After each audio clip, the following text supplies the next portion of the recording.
یہ تو اس کا کردار ادا کر رہی ہے جس طریقے سے انہوں نے قانون سازی سارا کچھ وہاں پہ کرتے ہوئے دکھائی دے رہے ہیں. اور آپ دیکھیے یہ کس طرح سے کرتے ہیں. انہوں نے وہ آرڈیننس آج پاس کرائے, پیپلز پارٹی مخالفت کر رہی تھی سنی اتحاد کونسل کے ساتھ مل کے, لیکن پاکستان پیپلز پارٹی نے ان آرڈیننسز کی منظوری میں حکومت کا ساتھ دیا. پھر قرارداد آئی, اس قرارداد کے متعلق کہا گیا جی اپنے مظلوم بھائیوں کو لے کے, مسلمان بھائیوں کو لے کے پاکستان تحریک انصاف جو ہے انہوں نے تو مخالفت کر دی. وہ سفید جھوٹ ہے. پاکستان تحریک انصاف نے اپنے مظلوم بھائیوں کے متعلق جو قرارداد تھی اس قرارداد کو لے کے انہوں نے اس کی حمایت کی, اور وہ قرارداد متفقہ ہے ایوان کی. وہ جو آپ کو کہہ رہے ہیں کہ تحریک انصاف نے وہ شروع کی بات ہے, کیونکہ تحریک انصاف کو اس وقت پتہ بھی نہیں تھا قرارداد کون سی ہے, تو وہ یس نو کی باتیں ہو رہی تھی. جیسے ان کو پتہ چلا ہوگا نہیں ہم تو اس قرارداد کی مخالفت کیسے کر سکتے ہیں, وہ بے شک کس کے ہو. یہ الگ بات ہے کہ آج پنجاب اسمبلی میں آج جو اسلاموفوبیا کے خلاف دن ہے وہ عمران خان کی کاوشوں کا, اس حوالے سے عمران خان کی قرارداد کو آپ نے پنجاب میں مسترد کرایا, قومی اسمبلی میں پاس نہیں ہونے دیا. صرف وجہ کیا ہے؟ عمران خان کا. او بھائی نیک کام تو کسی کے نام سے بھی ہو, آپ کے دشمن کے نام سے کیوں نہ ہو, نیک کام ہو تو آپ اس کی حمایت کرتے ہیں. یہاں تو عمران خان ہے, لیکن لگتا یہ ہے کہ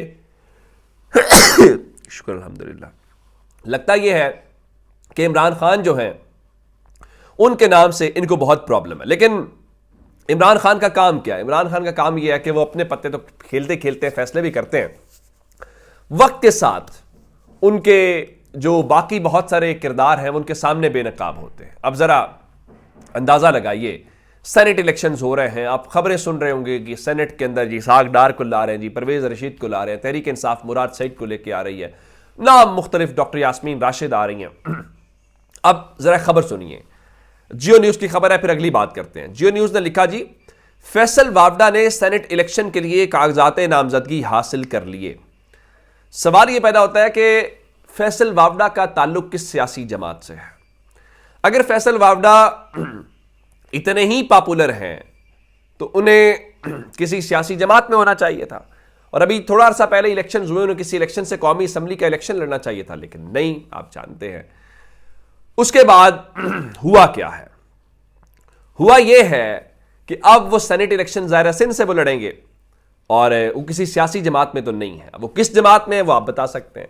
تو وہ آزاد حیثیت میں سینیٹر ہوں گے, اور یہ بھی غالب امکان ہے کہ وہ سینیٹر منتخب بھی ہو جائیں گے. لیکن سوال پھر بھی وہی ہے کہ کون منتخب کرائے گا.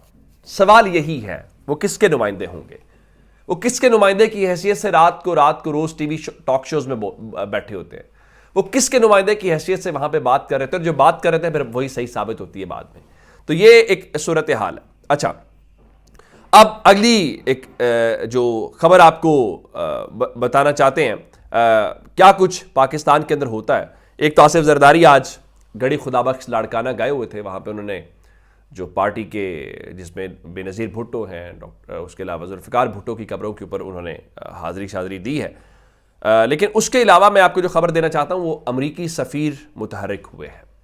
ایک تو آئی ایم ایف والے پاکستان آئے ہوئے ہیں, پاکستان کے ساتھ ان کی ملاقاتیں ہو رہی ہیں, اور تحریک انصاف والے ادھر آئی ایم ایف کے سامنے احتجاج کرتے ہوئے دکھائی دیے. اور عطا تارڑ کہہ رہے تھے جی افسوس سے کہنا پڑتا ہے کہ ملک دشمن جماعت, یعنی ان کے مطابق تحریک انصاف ملک دشمن جماعت ہے, وہ آئی ایم ایف کے پروگرام کو کے سلسلے میں ان کا خیال ہے کہ وہ رکاوٹیں ڈالنا چاہتے ہیں.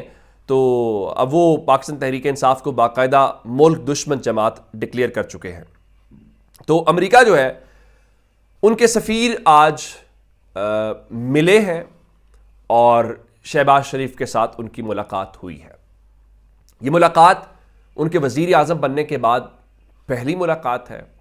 اس ملاقات کا مطلب یوں لیا جا سکتا ہے کہ آئی ایم ایف پروگرام کے حوالے سے بھی اس کی ڈیولپمنٹ ہو سکتی ہے.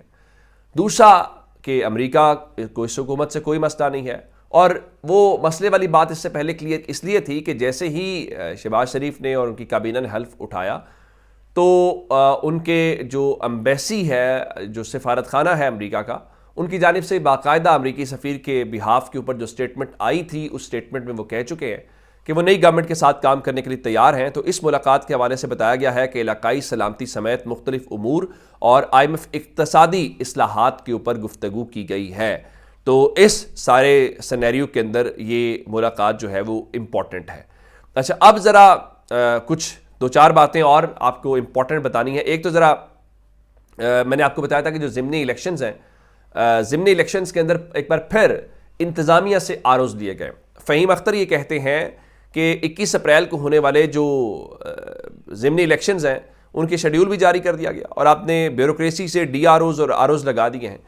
ان کے مطابق عام طور پہ ہوتا یہ ہے کہ جو ضمنی الیکشنز ہوتے ہیں اس میں الیکشن کمیشن کا اپنا عملہ تعینات ہوتا ہے. بھلا کیوں؟ جب جنرل الیکشنز ہوتے ہیں تب عملہ کم ہوتا ہے نا, پورے ملک میں الیکشن ہو رہے ہوتے ہیں, تو الیکشن کمیشن کے پاس اتنا عملہ نہیں ہے. تو وہ کیا کرتے ہیں کہ محکمہ تعلیم سے لوگ لیے جاتے ہیں, سیکیورٹی والے لیے جاتے ہیں, ہر محکمے سے کر آ کے. اب 21 اپریل کو 23 سیٹوں کے اوپر الیکشن ہونا ہے, تو کیا آپ کے پاس 23 افسران نہیں ہیں جو آر او کے طور کے اوپر کام کر سکیں؟ یقینی طور پہ ہوں گے. لیکن چونکہ جو نتائج چاہیے تھے وہ بیوروکریسی نے, ان افسران نے وہ 8 فروری کو دیے ہیں, تو اس لیے 21 اپریل کو بھی یہ لوگ ہی ہونے چاہیے. اور الا ماشاءاللہ ان کے اوپر قاضی فائز عیسیٰ صاحب نے مہر لگائی تھی اس وقت جب پاکستان تحریک انصاف لاہور ہائی کورٹ گئی تھی اور لاہور ہائی کورٹ کا وہ حکم نامہ آیا تھا, تو اس کے بعد یہ سارا کچھ ہوا تھا. تو اب یہ کریں گے. اب کرنے کی ویسے ضرورت کیا, آپ کو 2/3 اکثریت بھی مل گئی, تحریک انصاف کے حصے کی سیٹیں بھی مل گئی. اب تو حتیٰ کہ قومی اسمبلی میں یہ صورتحال ہے کہ ابھی تک اپوزیشن لیڈر کا اعلان نہیں کیا گیا. اور یہی بات اجاسد کیسر کہہ رہے تھے کہ بھائی ہوتا یہ ہے جب وزیر اعظم کا کوئی الیکشن ہارتا ہے تو وہ الٹیمیٹلی اپوزیشن لیڈر ڈکلیئر کیا جاتا ہے, لیکن ایسا نہیں ہوا. اچھا اب ذرا کیسے کیسے ہمارے اوپر کریکٹرز آ گئے ہیں. ایک تو وہ سرفراز بگٹی تھا جو پہلے وہ صاحب ادھر نگران وزیر تھے, پھر نگران سے وہ پارٹی میں شامل ہوئے, پھر وہ وزیر اعلیٰ بن گئے. اب بی بی سی کی خبر کے مطابق کوئٹہ کے اسپتال میں ڈاکٹر بن کر وزیر اعلیٰ کو بریفنگ دینے کے اوپر میل نرس کے خلاف مقدمہ درج کر لیا گیا. سرفراز بگٹی اسپتال گئے صاحب بولان میڈیکل کمپلیکس, اور وہاں پہ میل نرس نے ان کو ڈاکٹر بنا کے چونا لگایا, جس کے اوپر اب مقدمہ درج ہو گیا ہے. اپنا بہت سارا خیال رکھیے گا. خدا حافظ.